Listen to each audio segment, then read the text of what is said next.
Hello and welcome to this special edition of the I Am ADHD conversation, specifically for International Women's Day. And we've chosen to do this because the theme for this year's International Women's Day is Choose to Challenge Inequity and Gender Bias. And this is something that's really, really evident in the ADHD diagnosis and support available.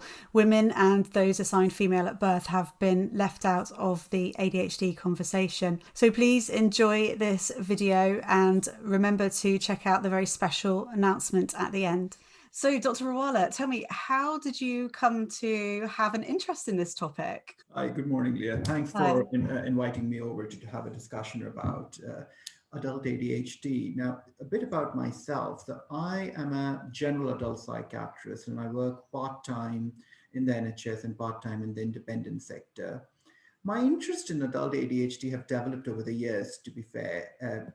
Started out as a general adult psychiatrist and so had an interest in perinatal psychiatry, which deals with women's mental health. And over the years, I've noticed that quite a lot of individuals I assessed, whether in the private sector or in the NHS, especially females, have either missed a diagnosis for possible ADHD or have always suspected they're slightly different than maybe their sisters, maybe their friends, their work colleagues. Nobody has been able to actually identify what's caused all this differences, what's caused all this stress, the difficulties they've experienced.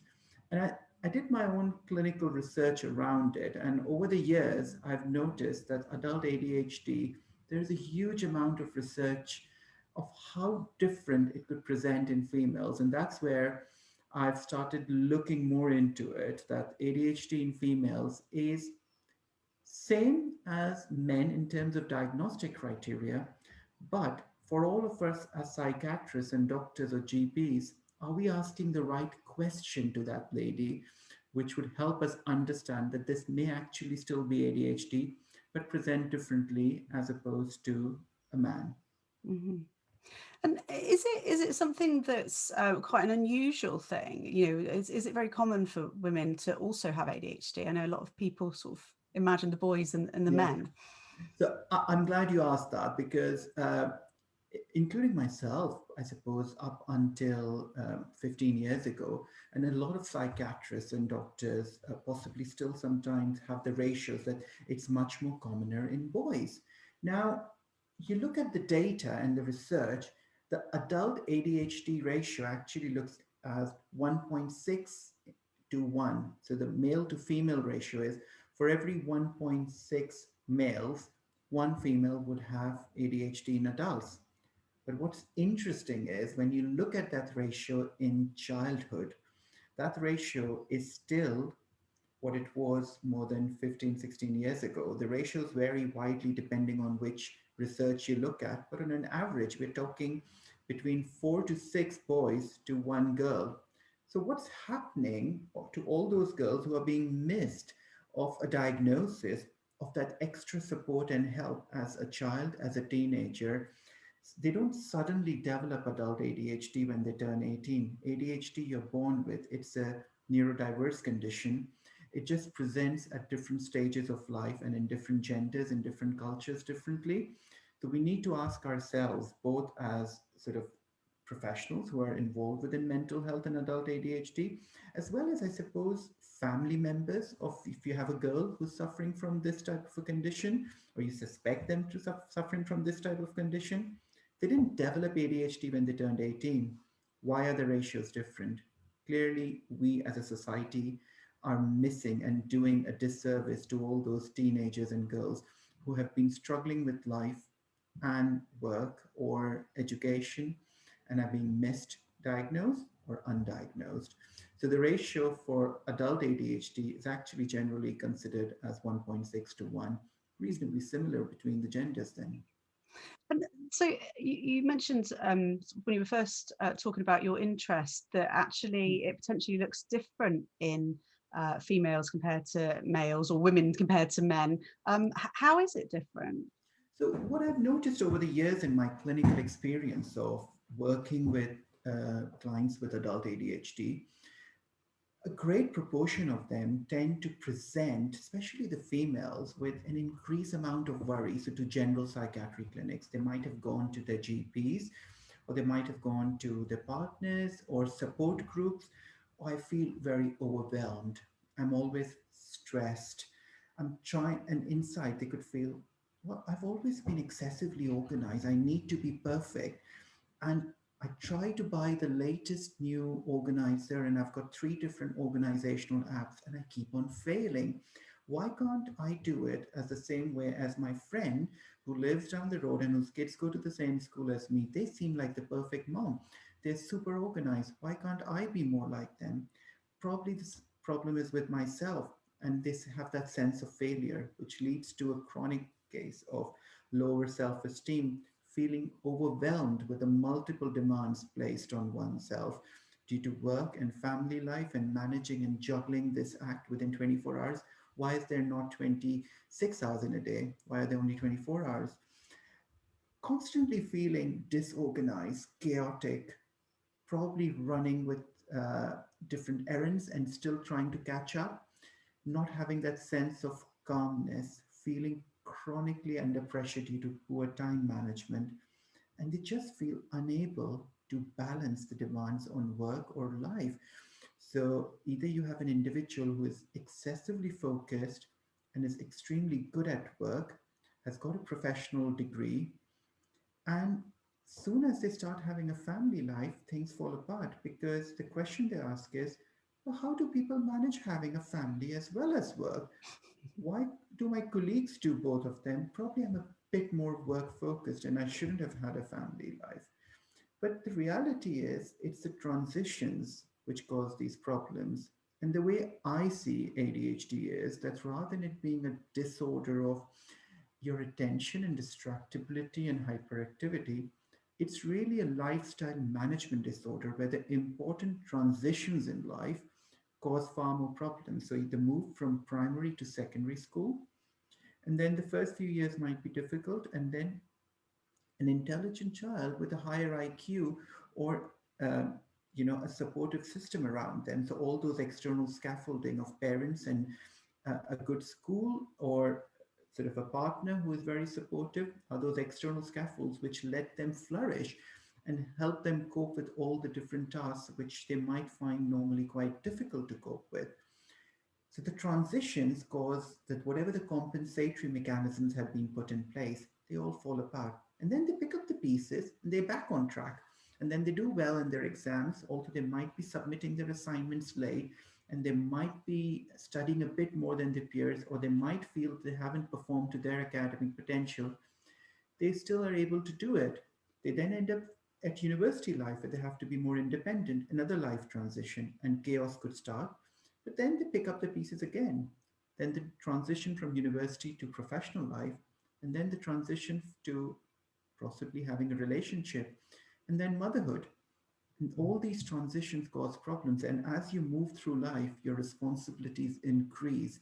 So when somebody decides to become a mom, they also have a professional life, they also have a partner, and they have other responsibilities which a young mother would. And this transition, things cannot be coped, and all the compensatory mechanisms become a bit too less to manage the chaos which they're feeling inside.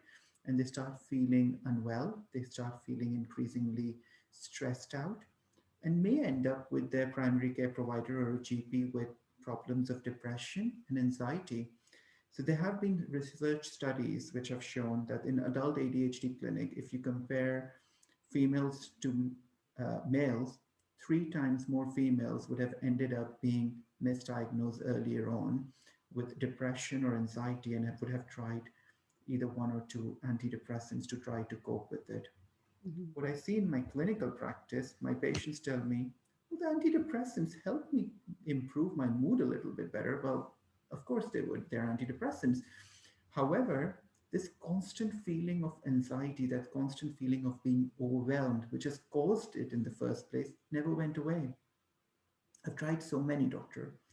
And the penny finally drops when somebody mentions to them, have you thought of ADHD? And they do some test, or they have a GP who's possibly has a bit more experience with adult ADHD in females. and refers them to their specialist. So I would just like to say that the presenting complaint of adult ADHD in females could actually present with a whole host of different presentations. It's important to tease it out. What's the primary reason that all of this is happening? And that's usually around the same diagnostic criteria as men, which is distractible, they can't pay attention, the hyperactivity, and they're quite impulsive.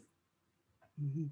And it seems to me that, excuse me, it seems to me that the types of ways that it might present in women perhaps feel a bit more normal, like it's just that they're kind of not coping or failing or whatever it might be. So if they do suspect, having listened to you today, that actually maybe there's something else going on, maybe there is ADHD, to look at, how best can they approach that to find out whether that's true for them? So, my message to anybody, whether you are a female, whether you are a partner to a female who has been struggling with all these symptoms, and you're the one who's coping, or you're a parent of a young girl who is blaming themselves as a female who presents outwardly as excessively organized, perhaps even perfectionist traits. It's just that they can plan really well. They can't put the plan in action. They might be suffering from anxiety, the issues around work life balance. And if you suspect they may sound like what I talked about, perhaps one of the things you can do is that online there is this screening test for ADHD available called the ASRS. And it's globally recognized as a good screening instrument for ADHD, and patients do it themselves.